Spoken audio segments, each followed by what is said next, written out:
Vice President Kamala Harris's run for the White House is about 10 days old, and the big question for Team Harris in their second week: how do they keep the momentum going after raising $200 million, signing up hundreds of thousands of volunteers, and shaking up the race by firing up Democratic voters?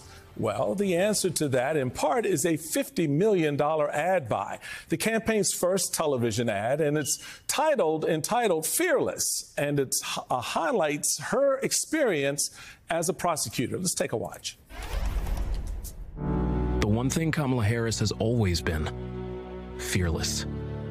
As a prosecutor, she put murderers and abusers behind bars. As California's Attorney General, she went after the big banks and won $20 billion for homeowners. And as Vice President, she took on the big drug companies to cap the cost of insulin for seniors. Because Kamala Harris has always known who she represents. This campaign is about who we fight for.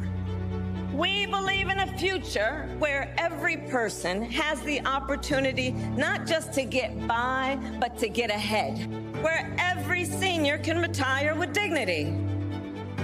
But Donald Trump wants to take our country backward, to give tax breaks to billionaires and big corporations and end the Affordable Care Act. But we are not going back. I'm Kamala Harris, and I approve this message. Tonight, the vice president visits Georgia with a large rally featuring rapper Megan Thee Stallion. She is seeking to capitalize on the burst of energy surrounding her campaign to put Georgia back in play. The Atlanta Journal-Constitution reports, quote, little more than a week ago, Georgia appeared to be slipping out of the Democrats' reach. President Joe Biden's campaign pledged to concentrate more on holding the Midwestern blue wall states and indicated they might be willing to forsake Sunbelt battlegrounds.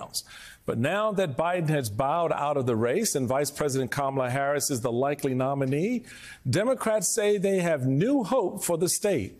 Team Trump is not taking any of this quietly, though, unveiling a TV ad of their own hitting Harris for her past positions and statements, calling her, quote, dangerously liberal. It's an attack the Harris campaign has prepared for. The New York Times reports the Harris campaign will rebut most of Republicans' attacks by arguing that they are exaggerating or lying about her record. Her campaign plans to lean into her record as a local prosecutor and state attorney general to burnish her image as a candidate with deep ties to law enforcement. That is where we start today with the executive director of Republican Voters Against Trump and publisher of The Bulwark, Sarah Longwell, is here, plus former RNC spokesman and host of the Bulwark podcast, Tim Miller, and MSNBC political analyst and Democratic strategist, Cornell Belcher. And here with me at the table in the house for the hour, the host of the On Brand podcast, Donny Deutsch. Hey, welcome, everybody. So we're going to have some fun with this one because there's a lot to get around on. And Cornell, I'm going to start with you. I want you to tell us, what does the Harris campaign need to do to keep that momentum going? Because you know there's a wall out there somewhere. How do they keep it going, and what do they do when they hit that wall? Well, I'm going to be Debbie Downer and say that I don't think the goal is to keep the momentum going, because I think that's a really tough thing to do. I think momentum is natural. I think you're going to see that at the grassroots. And if you look at what's happening at the grassroots, I'm right, like that wasn't created, Michael, at the campaign by some smart consultants. That was created at the grassroots with people online making memes and making videos, right? That's organic. But what the campaign must do is what you see them doing right now.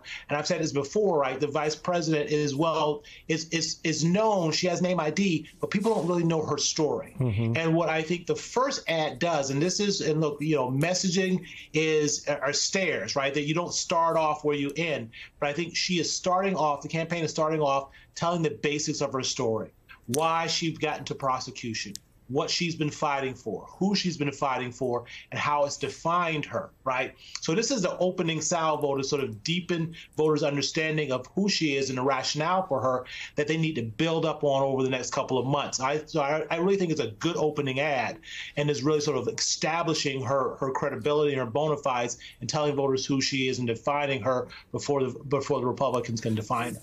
So, Donny, it's to Cornell's point, it's less about the momentum and a little bit more about the branding right now. The momentum will take care of itself, but the branding is critical. And as a branding guy, you got the prosecutor and the felon. Yeah. Everybody seems to love that theme. Is that something that holds up? What do you think? Everything is about contrast. You know, it's interesting. It's ironic that Trump said the other day when he asked about debating her, he said, you know, I don't know. People know us both pretty well. No, they know you. They know Mr. you. Trump. They don't know her, and that's the good news. It's Right. a blank piece of paper. Obviously, she's going to have to answer for some of the things in the past when she was running in the primaries. But, you know, she's got a blank piece of paper, and the key words that were in that ad were, we're not going to look backward. Everything to me in this campaign is going to be new versus old versus young, tomorrow versus yesterday, fresh versus stale. And I think that there's so much to work with there that I think this was a good introduction, solid, nothing earth-shattering there. I mean, meat and potatoes all in there, but I think a lot of good blocking and tackling. But good images. Good images. It's all there. The prosecutor thing is going to continue to be a main selling point, because for anybody that wants to paint her as too liberal, it brings her back to the middle. The prosecutor, crime stopper. I think we're off to a good beginning. I do think, interesting, I'm going to challenge Cornell a little bit. I do think you can keep the momentum going. I think because Trump is such an old story at this point, the media just naturally goes to, what do we got here? This is a new thing here. And there's a lot of excitement with that.